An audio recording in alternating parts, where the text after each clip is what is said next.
Good morning children. దీర్ఘం పదాలు ఇక్కడ ఉన్నాయి కదా, నేను చదవడం నేర్పాను కదా. ఇప్పుడు నేను ఏ పదం అయితే అది ఎక్కడ ఉందో చదవాలి, చెప్పాలి. రైట్, నువ్వు చెప్పమ్మా. నువ్వు చెప్పు.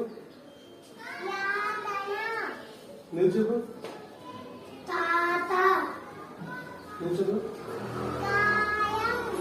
నువ్వు చదువు. నువ్వు చదువు. Very good. నువ్వు చదువు. వెరీ గుడ్, వెరీ గుడ్ అన్న. నువ్వు చదువు. గుడ్.